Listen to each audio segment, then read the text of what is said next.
Sí. Because when I read here,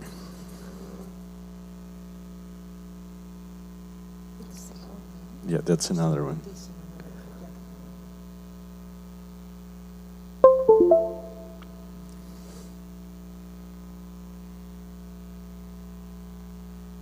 Yeah. But it's on the USB already. We managed to put it on.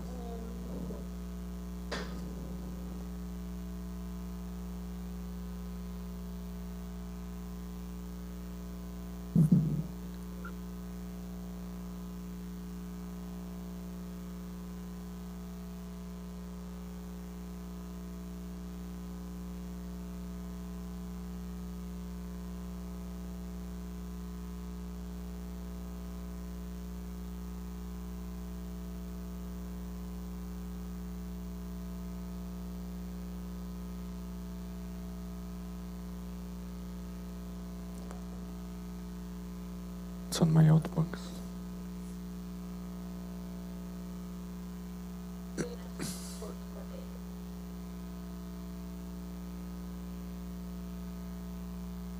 Seems okay now.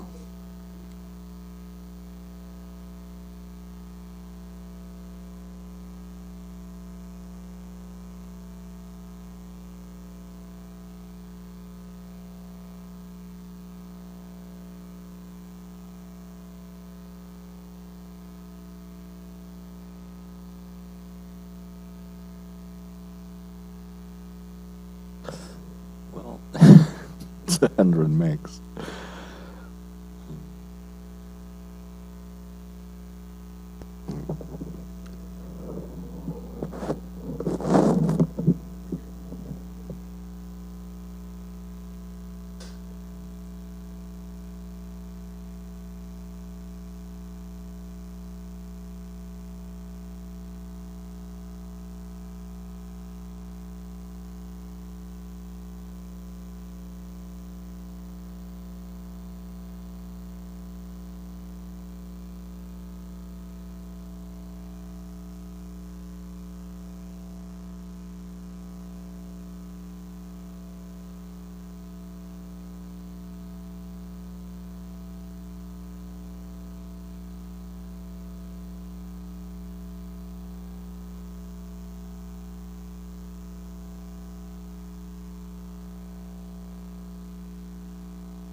USB didn't work.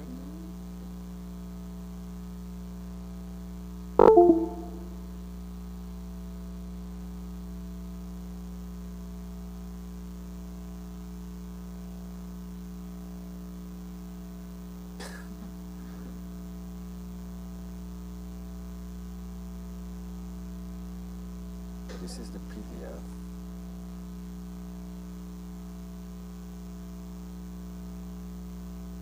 Works. I mean, it doesn't. Against it.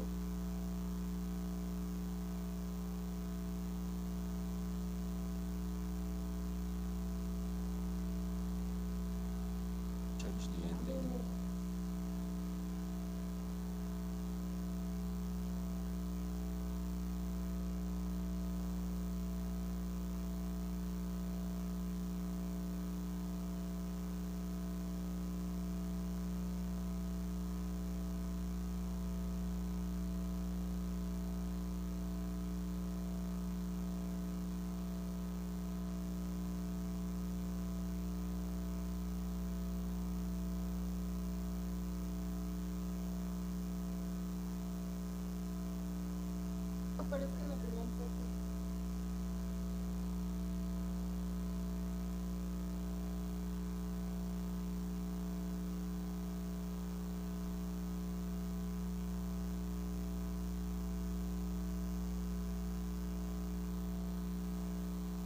No, pensé que no. Pero can't I use this computer? I think not, because they use different system. Streaming? It's on your email. The PDF version is on your email. But yes. So the email was sent? The email was sent to the PDF version. Okay. But is that... I mean, it's not perfect. Doesn't have all the animations and things. I don't have many animations. Yeah, we are doing them already. Exactly. Probably good.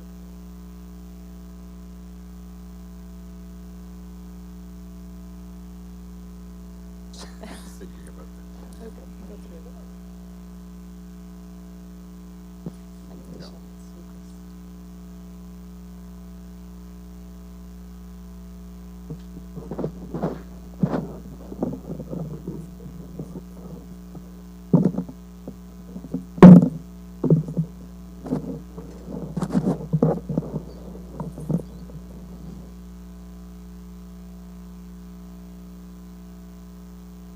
Let's hope it works now.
Okay, yeah, gracias. Good morning. Welcome to the conference of the Miguel Brandao. Dr. Miguel Brandao is Associate Professor in Industrial Ecology and Life Cycle at KTH Stockholm. Over the last 15 years, he has taught and researched at a number of organizations around the world. He works also hard system approaches that can robustly support decisions toward sustainable development. His research has focused on the integrated assessment of bio-based systems and their impacts on climate change, resource depletion, ecosystem service, and he is the editor in the Journal of Industrial Ecology, the International Journal of Life Cycle Assessment, and the Sustainability Journal. In 2012, he received the Sitaki European Young Scientist LCIA Awards. Thank you to be here.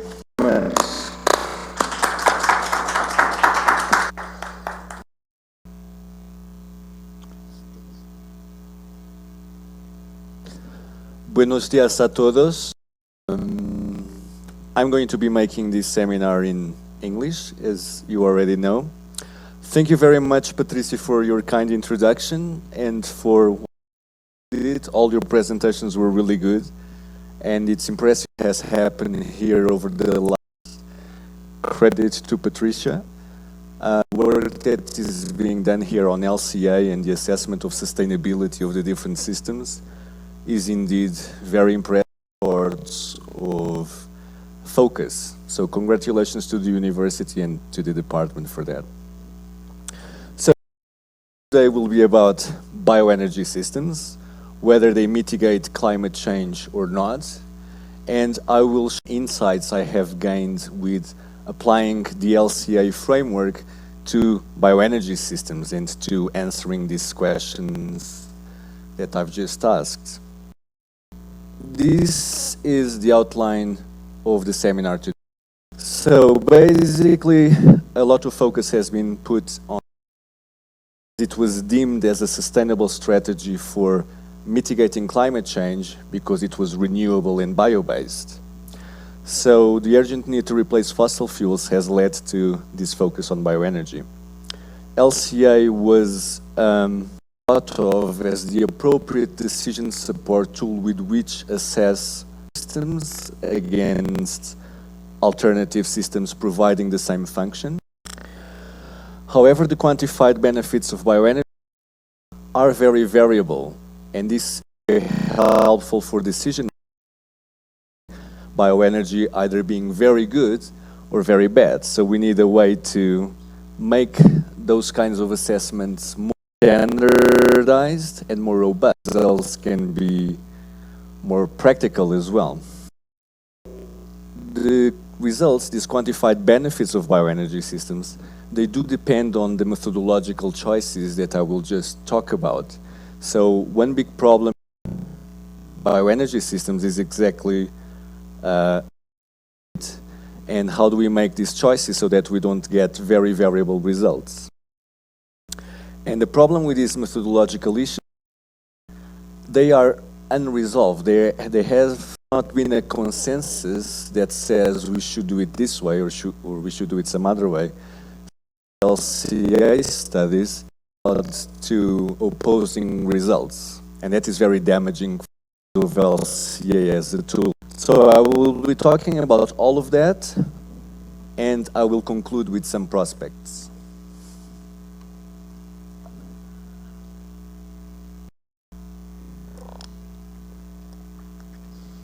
Okay. So this is one of the first slides I showed who start with a course on environmental systems analysis and decision making.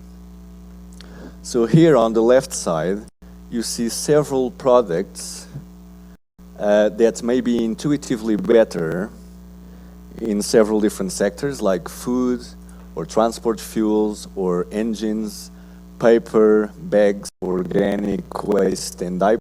And then on the right you see more common products produced.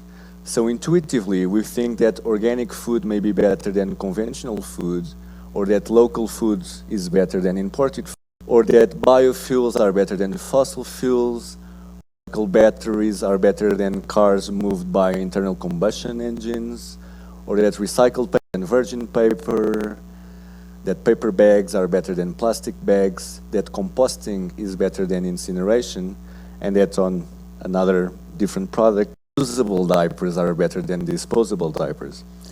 And intuitively we think this is the case. It's normal. If you ask a common person on the street, this is what he will think. However, you will not know what the is or the preferable system is unless you do the actual calculus. And for each of these examples, I can give you arguments that by adopting the alternative, because these ones may not necessarily be better. For example, with organic food, it's not better than conventional food necessarily because much more land to produce the same amount of food. We also know that food miles, or the distance over which a food item is transported, or indicator about this food item. We can lamb from New Zealand lower carbon footprint, for example, than producing it domestically, for example, in the UK. With biofuels, I won't go much into it because my presentation is about. With battery cars or electrical cars, they are powered by electricity, and they are only as good as the electricity that electricity is produced in a very carbon-intensive energy mix. Then it won't save emissions if you use car. So the point of this slide to say that the necessarily worse is that it depends on what it is. It may be climate change, maybe some other impact category, but the point being is that you really need to measure before you make a robust decision. So when I asked it was better, you could see, can't see very well, but the items on the left are what they thought was better, as I had expected. So they always thought that were better than the items, and then I argued for the opposite, and hopefully they did get the point. Today I will talk about bioenergy specifically. Again, bioenergy thought of as a very sustainable strategy, powering cars, for example, moving cars. Insights gained with applying LCIA that challenges these intuitive perceptions we have about what's better and worse. We've heard a lot of presentations, so I won't go much into what life cycle assessment is, but it's a framework that assesses environmental impacts. It's composed of 4 phases: goal and scope definition, inventory analysis, life cycle impact assessment, and interpretation. This is another way of seeing what it does. So you're left here at the bottom of this chart with your inventory, which represents thousands of emissions and resource use.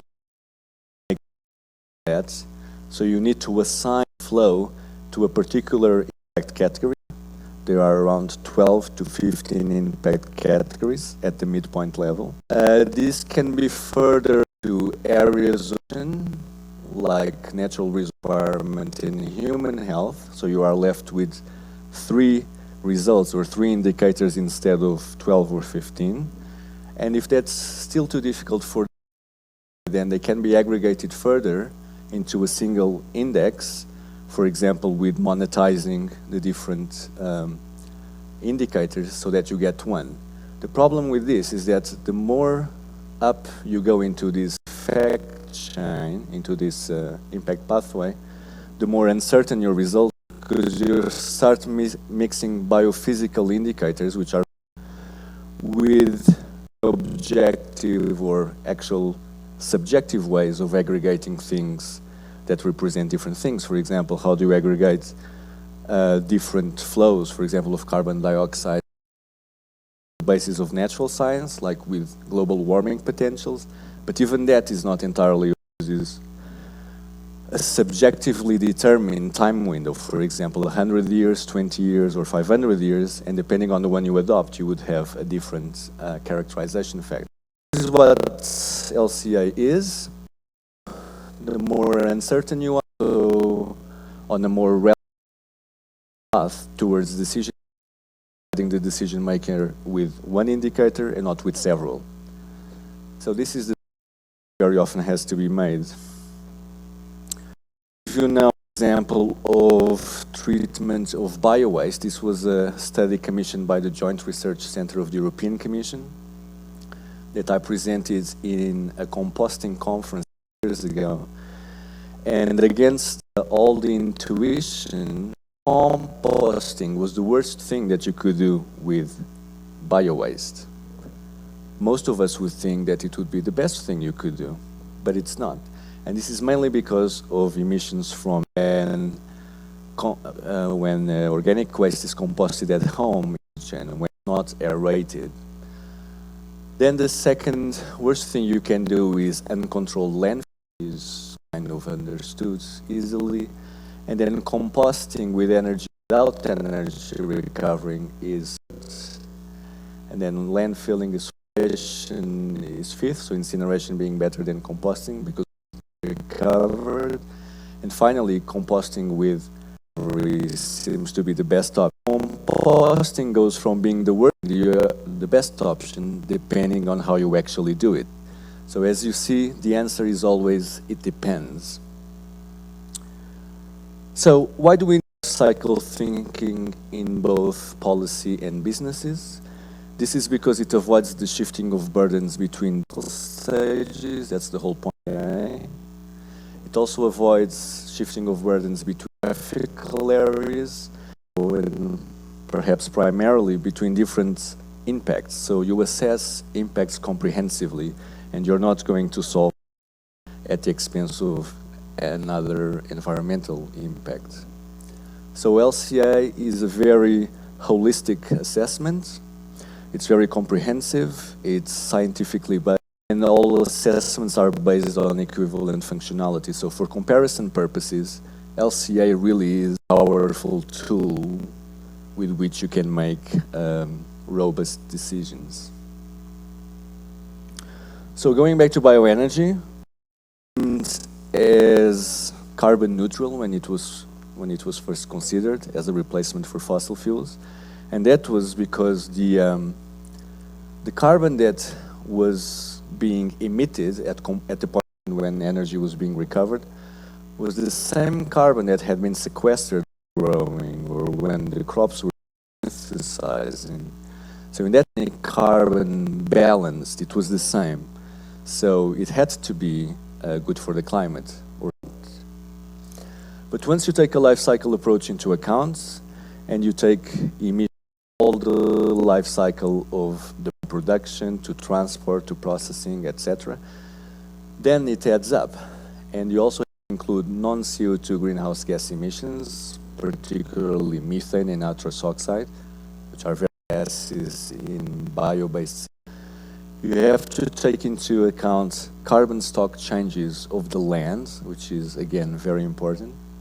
You have to take into account the effect of indirect land use change. I will talk in a few slides' time. And also albedo effects, which is the only thing in this list that would actually favor bioenergy, because it increases the degree to which it's reflected back onto the atmosphere. So once you take all this into account, position to compare bioenergy with a fossil reference system. So here, on the left system, the growth of the trees, the cultivation, the processing, and the use, etc., and the same for fossil fuels. And then you compare them across functional unit, for example, 1 megajoule or 1 kilowatt hour, or whatever it may be. This approach was fortunately recognized in policy making. At the time I was working for the European Commission, a directive was published called the Renewable Energy Directive. And 5 of said directive, you could see that biofuel pathway, as they call it, was characterized by at each life cycle stage of that particular pathway. So NX5 very nicely recognized the importance of an LCA framework in elucidating the mitigation different feedstocks so that the European Commission could or not the different feedstocks, greenhouse gas emissions, recognition of LCIA in policy. And when it was applied, you could see in percentage terms how much the different feedstocks here on the left saved greenhouse gas emissions relative to gasoline or diesel. And at the time, the target was a minimum of 35% greenhouse gas savings. And by applying LCIA, you could see the feedstocks criterion, that threshold. So, for example, you could see here that with ethanol, diesel, and palm oil biodiesel, so very common feedstocks, very popular feedstocks for both ethanol and biodiesel, what the European Commission wanted. Therefore, they were not eligible for being supported with subsidies and so on. So this is a real example of how life assessment has been used for policy purposes. Now, the problem here, what I've shown you before was calculated against that specific in a way, but depending on the studies that you have used as a reference, you will have different results. So here you can see LCIA is adapted to a range of energy, not just bioenergy, and you could being extremely large and helpful. So not just for energy, but also for fossil energy. You can see here the range of variability, but at least with normal technologies, non-renewable, the values are all positive, even though the uncertainty is very large. And then you have a very low variability for all other renewable energies, with the exception of bioenergy here on the left, which ranges positive, around 400 gram equivalent per kilowatt hour, to minus 700. Whether you should be supporting bioenergy or not, because it's either very good or very bad. So this is one of the focus today. We conducted a meta-analysis recently on microalgae biodiesel, where we reviewed dozens of studies. And here you could see, again, the high variability of the carbon footprint of the different microalgae. The red line is the reference footprint, so the footprint of fossil feedstocks, which is around 94 grams of CO2 equivalent per megajoule. Then the second line, the one at the bottom, refers to the 35% saving. And you could see here, per study, how much the different biodiesel footprints varied, sometimes more than others. We tried to group results by approach, for example, when people use allocation approaches, or by the feedstocks, or by the different ways of cultivating the microalgae, like open ponds or hybrids, by wastewater or a synthetic medium, and so on and so forth. And here you can see that, again, results are extremely variable, which is, again, unhelpful for decision making. So why are these results so variable? What is the issue with conducting LCIA? Is LCIA all that subjective? I mean, LCIA is standardized by ISO, so why is it that different people performing the same analysis come to different conclusions? My argument is that the reason behind this is the methodological choices that the practitioners have to incur in. And they vary, and unfortunately the ISO standards are not as prescriptive as one would want, leaving the choice to the practitioner. And you will have seen hot debates about the best approach to do in LCI, but that issue is far from being resolved, even though it's been there for around 20 years or more. So according to my own work, I think that the reasons are basically two. which is how you set your goal and scope, so the goal and scope definition, the first stage of LCA, and also because of life cycle impact assessment. But this is a minor reason, if you ask me. So within the goal and scope, you have different system modeling approaches. You have an attributional modeling approaches that delimits your system with reference to allocation, and you have a consequential approach that delimits the system differently. It delimits the system in the sense that it includes everything that changes as a result of demand for the functional unit and excludes everything else. So depending on the approach you use, you will get different results. This affects how co-production is handled, like I've just mentioned, allocation versus substitution, and it also affects the different land use you use as a reference for your particular bioenergy feedstock. In terms of life cycle impact assessment, you have different characterization models. You can use, for example, GWPs, global warming potentials, which is what most of you, I would guess, use. But that's just one model out of many. You have global temperature potentials, and you have many others I will show you in a few slides' time.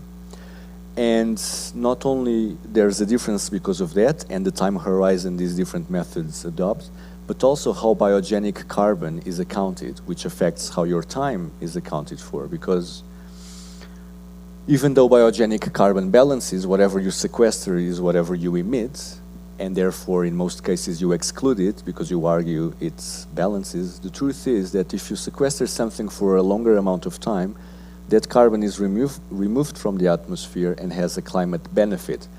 So if you remove it for a year, or if you remove it for 100 years, obviously there will be a short-term difference between the two, even though in the end, both of them balance. So if you take into account this little difference, you may get different results. So this is an overview of the reasons of why these results tend to vary. So let's go through those. So on the first one, on the goal and scope definition, this affects the modeling approach you choose to engage in. And I will define the two main modeling approaches in LCA. They are a bit of a mouthful, so please bear with me.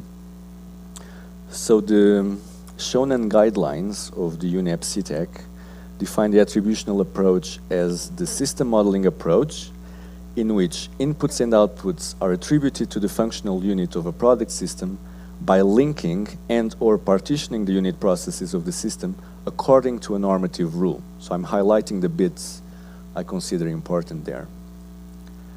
Alternatively, the consequential approach is again a system modeling approach in which activities in a product system are linked so that activities are included in the product system to the extent that they are expected to change as a consequence of a change in demand for the functional unit. So this may be not very understandable. I will make it clearer in the next slide, but it really affects the way you delimit your system boundary and what you ends up being included and excluded, and the degree to which these approaches actually support robust decisions. So on the left here, you can see the attributional approach. So it's basically trying to divide total emissions between the different products. That's why there's a slice here of the cake, which you can't see because this slide is not animated. So it is concerned with attributing a share of the total to a particular product system with reference to allocation, mass allocation, economic allocation, energy allocation, whatever it may be. So everything adds to 100%.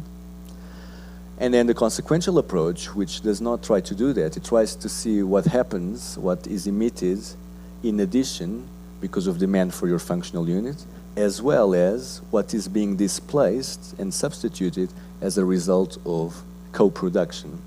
So the two are very, very different, as you can see here. And it's been argued recently, or relatively recently, I think 6 years ago, that using an attributional approach for estimating mitigation benefits of bioenergy really misleads policymakers. And I belong to that school of thought. So does it make a difference? Yes, it does. This is a study by Yannick Schmidt, who compared different vegetable oils and included indirect land use change, which I will talk more about soon. And you can see the attributional part on the left, the assessments on the left, and the assessments done consequentially on the right, and the two really vary. So it does make a difference how you actually perform your life cycle assessment. This is very recent. It hasn't been published yet. We wanted to make a comparison between the attributional, the consequential, and the values that have been published by the Renewable Energy Directive. So this should be seen as a set of 3 bars, and then it moves on to the next bioenergy pathway.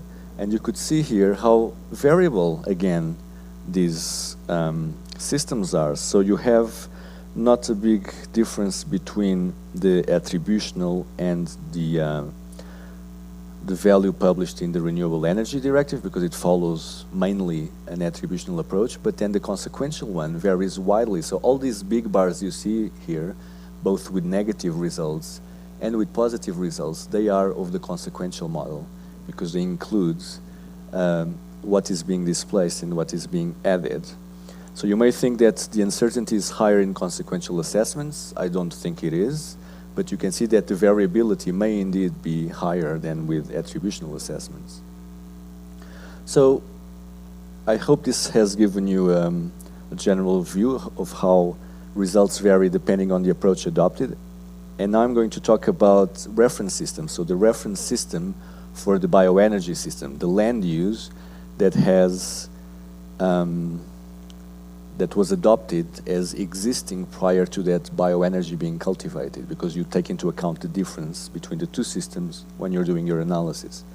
But reference systems also relate to the reference fossil system. So let's go through this bit by bit. So there are different scenarios for meeting global energy demand in the world. The problem we have today is that we use fossil feedstocks that emit greenhouse gases and cause climate change. So bioenergy is being considered under that context. So it is beneficial if it is able to decrease this while meeting demand for energy to power our global economy, and it will be detrimental if the emissions are higher. Okay, so fossil feedstocks are bad, they cause climate change. So let's consider biogenic feedstocks, for example, forests. Let's use forests for energy. If we use the same, if we produce the same amount of energy, we would actually incur in a higher emission level than, for example, using fossil feedstocks, because the energy feedstock, the bioenergy feedstocks have a very unfavorable ratio between the carbon content and the energy content of that feedstock. So per energy produced, per megajoule, it actually incurs in more emissions, so also leading to climate change. The next scenario considers diversion. So we already grow crops like wheat, and instead of using wheat to make wheat flour to make bread, we want to use that wheat to make ethanol. So we divert the food wheat to ethanol wheat, so we have no direct climate change impact, because we're growing exactly the same as we would have anyway, but we're no longer growing as much food as we used to. So that doesn't result in climate change, but results in food insecurity, something that is very important when we do our assessments. We wouldn't want to solve the climate change issue by making people more hungry. That would not make much sense. But you can divert, like I have here. You can divert and have no direct impact, but compensate for the food crop that is being used for energy, and therefore deforest land somewhere else. That's the whole notion of indirect land use change, to make up for the gap in supply, in food supply. So then you have climate change as a result. The other option is to do basically the same, but instead of converting forest land into cropland to make up for the difference, you just intensify more. So you use more fertilizer to produce the same amount of food. So there's no more cropland in total, there's no natural ecosystem deforestation, but you use more fertilizers to make up for the higher to produce more in the same amount of land. So the figures are not to be taken precisely. They are just indications of the climate change impact, +1 and -1 and +0.5, etc. So the only real interesting options for using bioenergy is to use resources that are currently underutilized, for example, growing additional biomass on land that was not supporting biomass prior to that, for example, growing biomass in deserts, or for example, recovering energy from wastes, because that CO2 is going to be emitted whether you recover energy or not, so you're just using the resource in a bit more clever way. That's why I call it efficient resource use. And then the last two is when you have technologies that can capture the carbon and store it underground. So you can do this in fossil systems, so that you don't emit anything. You're taking carbon out of the ground, you're converting it to energy, and then you store the carbon again, so there are no emissions.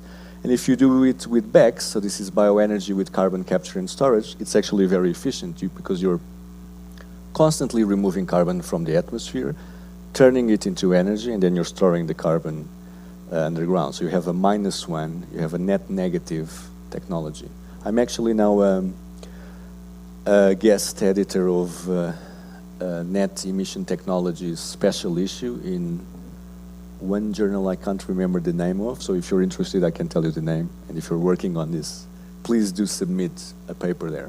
So again, these are different scenarios. It's just to give you an idea. This is a very simplistic way of seeing things, but within these scenarios it's important to find where your reference system lies and whether it can actually provide significant reductions or not.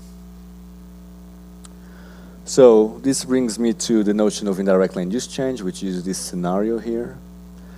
Indirect land use change, as opposed to direct land use change on the left, is an important consideration that is taken seriously by the European Commission. It wasn't at the time the Renewable Energy Directive was published, but given a lot of noise made by NGOs and other researchers like myself, it is now being accounted for, I think, fortunately.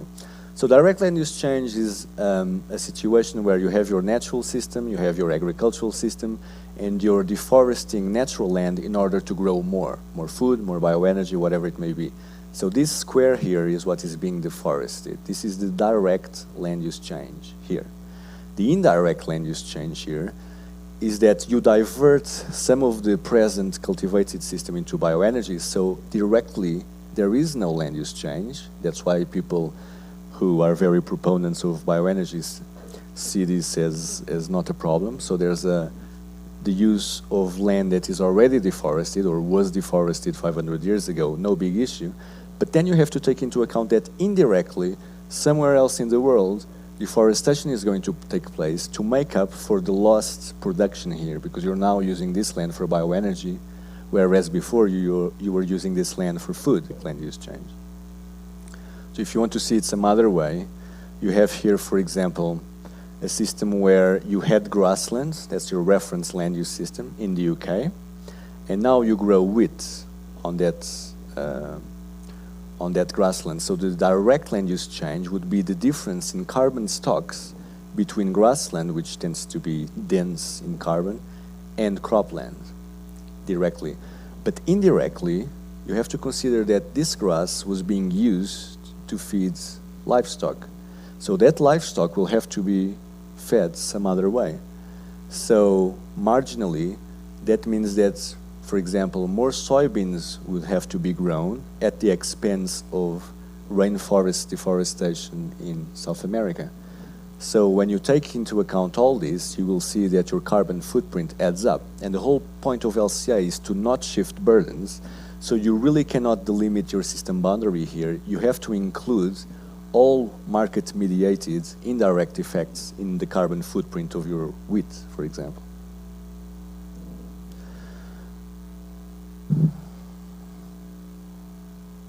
So the notion of indirect land use change was finally gaining ground in policy circles, and this is exemplified by this climate commissioner, Connie Hedegaard. She's from Denmark, I believe, And she actually stated publicly that some biofuels currently receiving EU subsidies were as bad as, or even worse than, the fossil fuels they replaced. So she got the message. She understood that we were looking at the problem the wrong way. We were supporting all sorts of bioenergy because of climate change mitigation potential, and some bioenergy was actually incurring in more climate change than if you didn't use that bioenergy.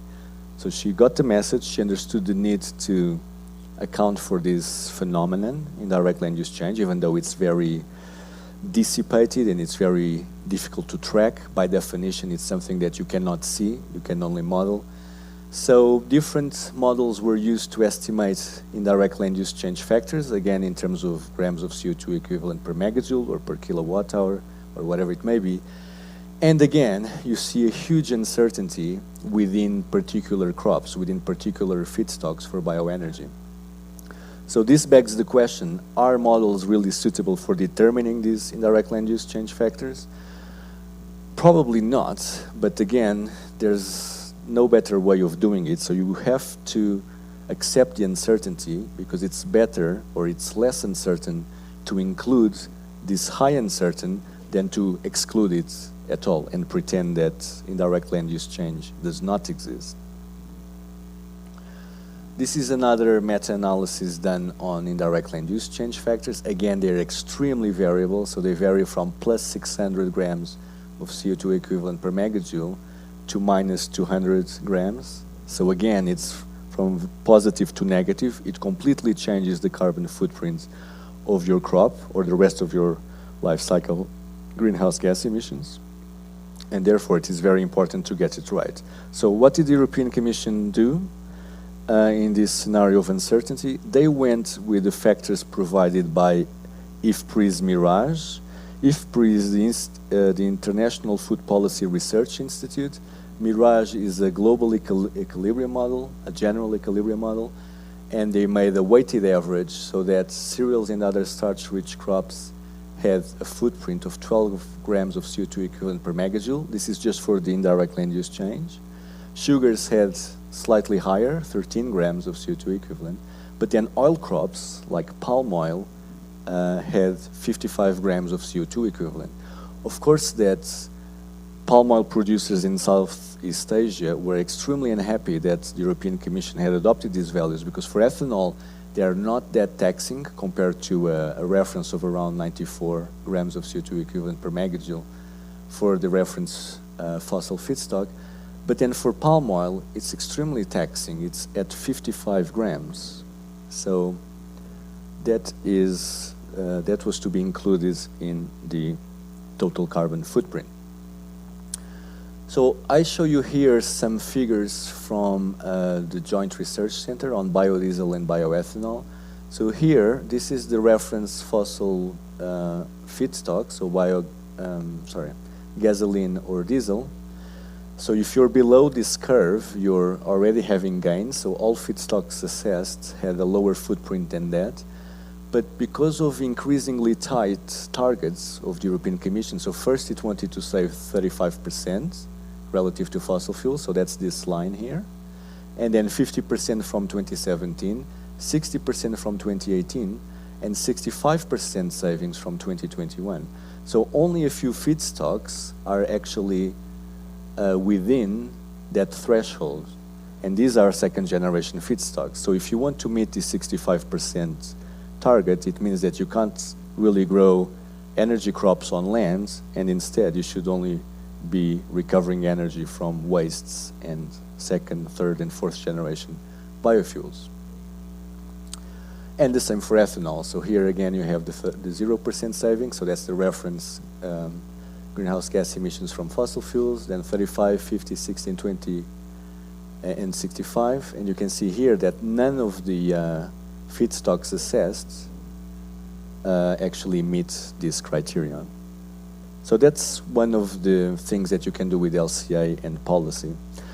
And this was without including indirect land use change. When you do include indirect land use change, you can see again that very popular feedstocks like palm oil, soybean, and rapeseed have more than 94 grams, so they save nothing relative to fossil fuels.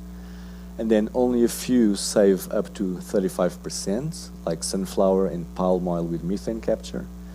And then you can see that progressively, only those that I was mentioning, so the second generation biodiesel and bioethanol production, met the 65% target, which meant a footprint up to 33 grams of CO2 equivalent per megajoule. So that's one issue. The second issue, which is much smaller and less relevant perhaps for explaining the variability in published LCA results, is how you account for biogenic carbon and time accounting. As I said, most people just discard it and argue that it is neutral. And for those who apply methods, so here we published this recently, we applied 15 different impact assessment methods for climate change to 3 case studies. And in one of the case studies, you could really see that bioenergy was either better, so these are the positive results, or worse than the fossil fuel it replaces. So before, up to now, I have shown you the uncertainty related to the reference system and how you delimit your system if you use an attributional approach, a consequential approach, and there's a lot of uncertainty coming from there. But on this slide, you can see that the uncertainty is also at another level, which is at the impact assessment level. Not how you model your system, but the choice you make in terms of which of these methods you're going to characterize your climate change impacts. So these were the 2 sets of methods. I hope this is more or less clear and that you will take this into account when you do your carbon footprints. I only have a couple of slides left, if I may. Is that okay? So I understand that you may be a bit baffled by the range of variability that what I'm showing you represents, and that you may want to eliminate some of that variability by simply not considering things that are hard to measure, like all those indirect effects. But I remind you that LCA is about taking into account indirect effects. So you wouldn't want to be in this situation where you have a high precision, so there's low variability here between the end results, in this case climate change results, but you're very far from the bullseye, you're very far from the true value. So you have a high precision situation, but you're not being very accurate, and your results will be biased because they don't capture the real value, for example, in direct land use change. On the right, you see that you have low precision because all the estimates are very far apart from one another, so variability here is higher than there, statistical variability. But you're somewhere around the bullseye, so you're much more accurate than in this situation, even though your precision is very low. Your assessment is being relatively representative, and I would argue that it's better to be here than there. So I will read you a quote that I very much like. It is much more important to be able to survey the set of possible systems approximately than to examine the wrong system exactly. It is better to be approximately right than precisely wrong. So don't be afraid of uncertainty, address it, engage with it head to head, and your system will be much better represented. So this is my last slide.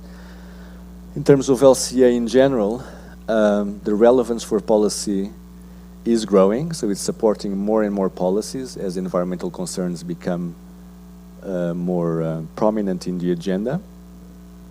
There have been many international developments and ongoing initiatives, internationally and nationally, that have created better methods, databases, and software. So these are all good news. However, there's still lack of consensus, of scientific consensus, of how to actually perform an LCA. So increasing harmonization is needed in LCA practice so that we can call our analysis robust, the results we generate robust too, and so that whatever we did can be reproduced by somebody else. And if you see a lot of LCA studies, they can't really be reproduced. They're a bit like black boxes. In terms of the LCA of bioenergy systems specifically, I think it was clear that biomass or biofuels are not necessarily better than the fossil fuels they replace. I think that's one of my main messages. That means that LCIA can help us identifying the best and the worst systems so that we know which ones to support. I think there's also still a role for bioenergy in climate change mitigation. I'm not here to say that all bioenergy is bad or all bioenergy is good. It really depends. That's the whole point. So the message for policymakers is that the good systems should be promoted and the bad system discouraged. And also one of the main messages is that methodological choices do determine the results, and this is important, particularly the delimitation of the system boundary and whether indirect effects are included in the assessment or not. So I will leave you with another quote, which I also quite like, and that I tell my students all the time. All models are wrong, but some are useful. So all that we're trying to do is to represent reality in a simple way, but in a way that allows us to make important decisions that we wouldn't be able to make otherwise. We wouldn't be able to make them without the use of models and relatively simplistic representations of reality. The point is that we should not be shifting burdens. So we need to take into account all the burdens that may occur directly or indirectly so that we don't make a decision that incurs in burdens elsewhere that you have not taken into account in your system boundary. So that's all for me. Thank you very much for your attention.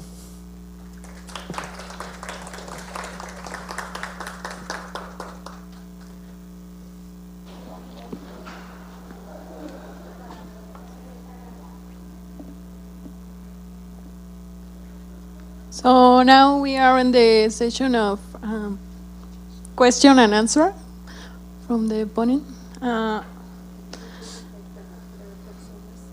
Sí, podemos preguntar a las personas que están por vía streaming o en el salón, igual si alguien tiene alguna pregunta.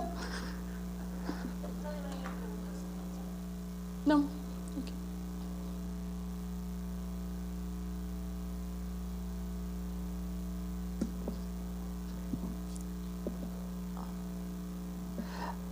Miguel, at this moment you present biofuels, solid biofuels or from ethanol, from cultive, grass or crops, but have you studied the production of energy with biogas from system like waste, fermentable waste, or sludge of wastewater treatment plants?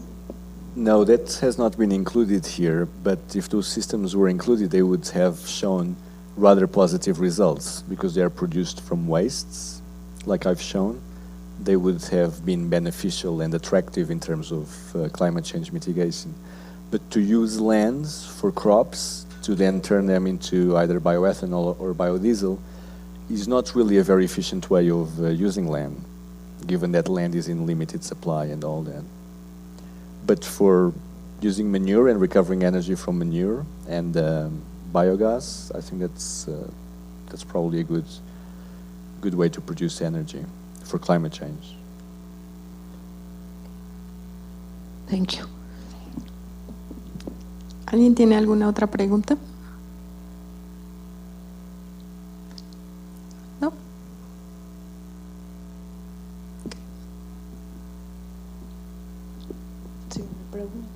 Sí, si no hay preguntas, le agradecemos a Miguel por su seminario y procederemos a darle un reconocimiento.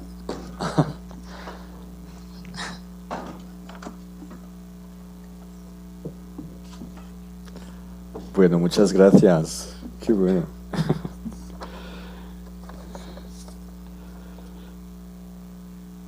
¿Este es por mi nombre?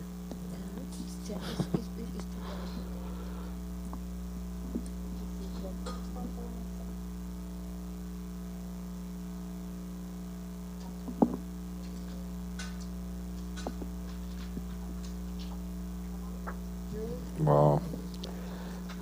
Thank you so much. That's great. Thank you. Thanks a lot for you. Thanks. Gracias a everyone. todos por asistir.